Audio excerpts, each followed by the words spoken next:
Assalamualaikum warahmatullahi wabarakatuh. Selamat siang.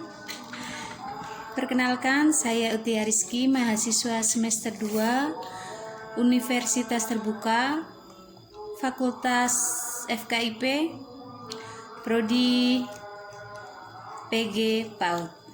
Di sini saya akan menerangkan atau membahas tentang anak dengan berkebutuhan khusus, dengan tema yang saya ambil adalah anak Down syndrome. Banyak sekali sering kita lihat di sekitar kita atau mungkin di luar sekitar kita anak-anak yang memiliki kekurangan Down syndrome.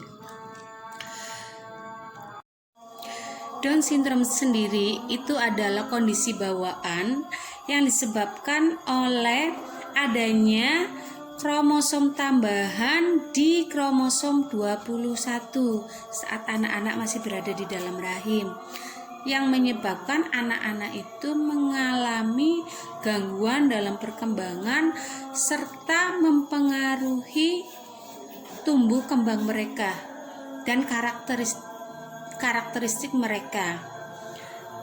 Nah, sedangkan karakteristik atau ciri-ciri anak Down syndrome itu sendiri itu kebanyakan mempunyai ciri-ciri yang sama.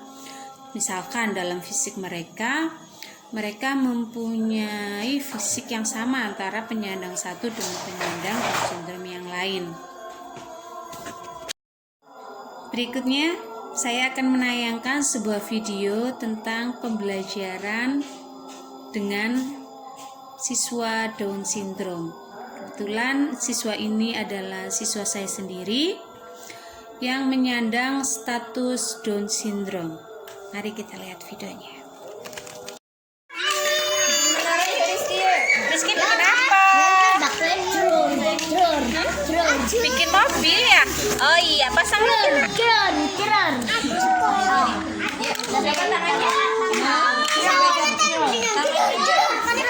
Terus.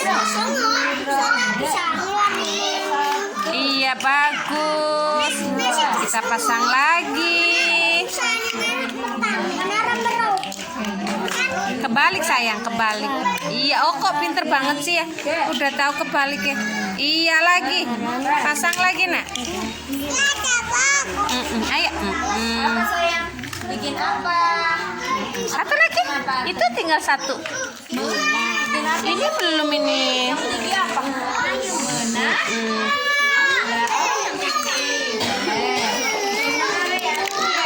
Iya. Dibongkar lagi. Mau dibikin lagi? Oke, nggak apa-apa, bikin lagi ya. Itulah video tentang kegiatan saya bersama murid saya yang menyandang status Down syndrome. Dalam kegiatan tersebut kita bisa lihat bahwa seorang anak Down syndrome juga memiliki keinginan atau minat yang sama dengan anak-anak yang normal, yaitu saat pembelajaran menggunakan bermain.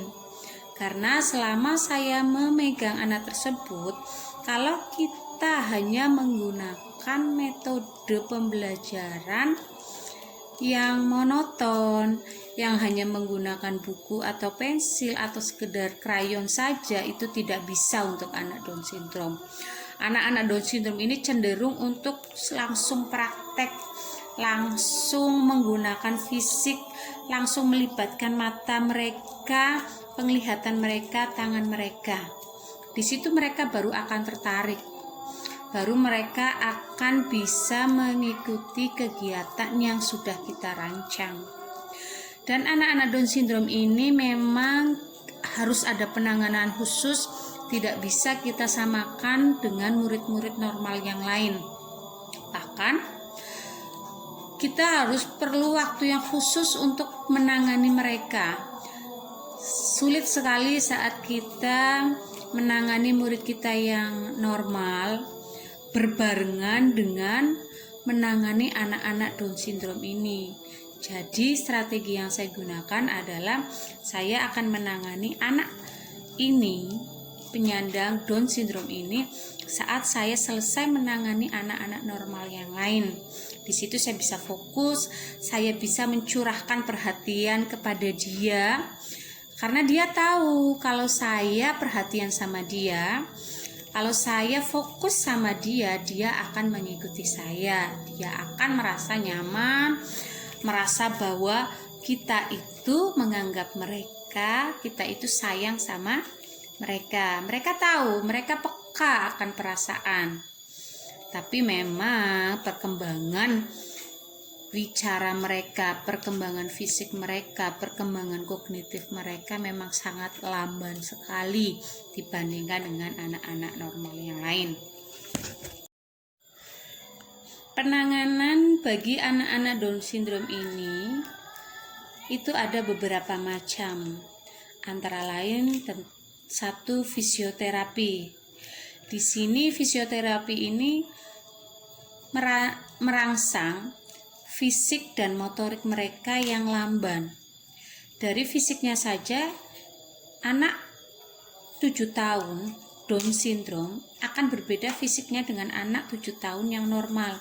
Dengan fisioterapi ini diharapkan agar perkembangan fisik dan motorik mereka bisa paling tidak berkembang sedikit demi sedikit, sehingga tidak terlalu jauh jaraknya antara Down syndrome ini dengan anak yang normal. Penanganannya yang kedua adalah terapi wicara. Seperti yang sudah saya katakan bahwa anak Down syndrome ini kebanyakan mempunyai keterlambatan dalam berbicara atau speech delay. Dengan kita melatih wicara mereka, kita terus mengajak mereka, menstimulasi mereka dalam hal wicara. Satu kata demi satu kata itu kita harapkan bisa membantu mereka tumbuh berkembang dengan lebih baik. Penanganan yang ketiga adalah terapi okupasional. Terapi ini bertujuan agar anak-anak Down syndrome ini bisa berbaur, bisa bersosialisasi dengan anak-anak yang lain. Untuk penanganan anak-anak Down syndrome ini sebenarnya itu perlu kerjasama yang baik, bukan hanya dari orang tuanya saja atau dari guru kelasnya saja, tapi harus dari beberapa pihak, nggih. Yang pertama itu tentu saja dari peran orang tua.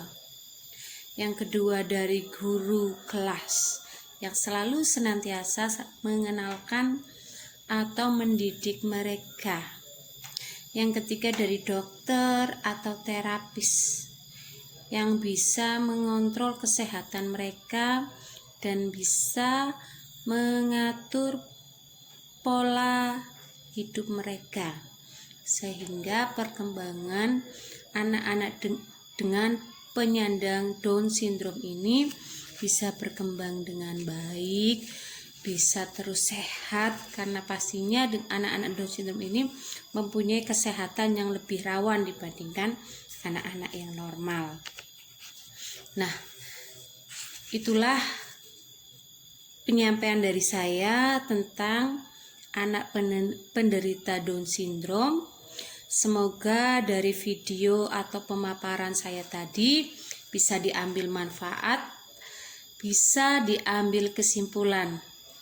Kalau ada kesalahan dari saya dari awal sampai akhir, saya minta maaf. Assalamualaikum.